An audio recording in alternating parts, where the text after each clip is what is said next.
Duh, DPR kita ngapain aja nih? Pada tidur ya? DPR kok kerjanya gak kelihatan sih? Ubarin aja tuh DPR. Kayaknya gak ada kontribusi apa-apa deh buat negara kita. Pasti kamu sering mendengar pertanyaan seperti itu kan? Atau justru kamu nih, salah satu orang yang pernah melontarkan pertanyaan seperti itu. Tapi masa iya sih DPR kita nggak punya kerjaan? Terus sejarah awal DPR di Indonesia dan kontribusinya buat negara kita apa ya? Yuk mari kita bahas sama-sama. Jadi, DPR pada awalnya dikenal sebagai Volksraad atau Dewan Rakyat bentukan Belanda. Tugas mereka adalah untuk menyampaikan aspirasi masyarakat Indonesia kepada pemerintah Belanda saat itu. Volksraad sendiri dibentuk pada tahun 1916 atas dasar tuntutan tokoh-tokoh pergerakan nasional Indonesia yang sudah terbentuk sejak masa penerapan politik etis. Masih ingat kan? Nah, seiring perjalanan waktu, Volksraad kemudian berubah namanya menjadi Komite Nasional Indonesia Pusat atau KNIP setelah sidang PPKI yang pertama.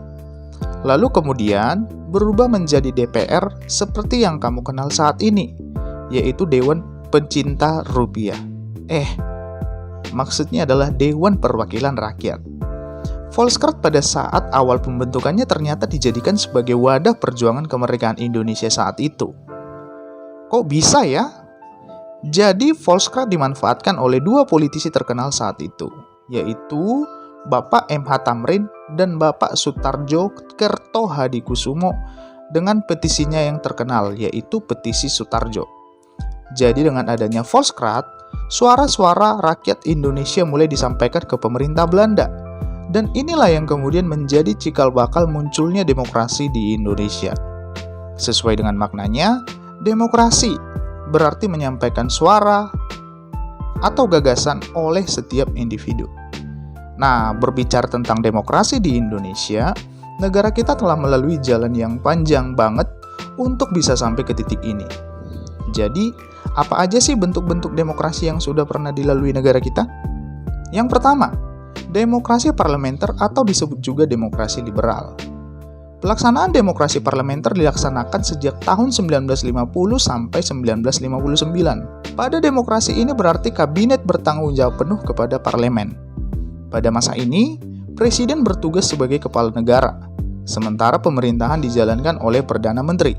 Kabinet sering bergonta-ganti loh, karena kabinet saat itu menghadapi berbagai persoalan yang berbeda-beda pula. Akhirnya pada tanggal 5 Juli 1950, kabinet ini dibubarkan oleh Presiden Soekarno melalui dekret presiden dan mengganti sistem demokrasi kita dengan sistem demokrasi terpimpin. Pertanyaannya, kira-kira kabinet apa saja ya yang pernah terbentuk di masa demokrasi liberal? Permasalahan yang dihadapi oleh kabinet ini apa ya? Kedua, demokrasi terpimpin tahun 1950 sampai tahun 1965. Nah, pada masa demokrasi terpimpin, presiden di sini bertindak sebagai kepala negara sekaligus pelaksana pemerintahan. Seluruh tatanan negara kita benar-benar dikekang oleh pemerintah, tidak sebebas demokrasi liberal. Ternyata, demokrasi ini kurang ideal juga untuk negara Indonesia yang pada akhirnya membuat sistem demokrasi terpimpin gagal. Disusul lengsernya Presiden Soekarno dari jabatannya melalui surat perintah 11 Maret. Salah satu konflik yang paling berpengaruh dalam masa ini adalah gerakan 30 September 1965. Tapi, apa sih faktor-faktor yang membuat demokrasi terpimpin mundur? Yang ketiga, demokrasi Pancasila. Dari tahun 1965 sampai sekarang. Demokrasi Pancasila akan kita bagi menjadi dua ya, yaitu masa pemerintahan Soeharto dari tahun 1966 sampai 1998. Mungkin kamu sudah banyak mendengar cerita dari orang tuamu terkait kondisi masyarakat Indonesia di masa ini kan? Pada masa ini, demokrasi dapat dikatakan jauh dari maknanya.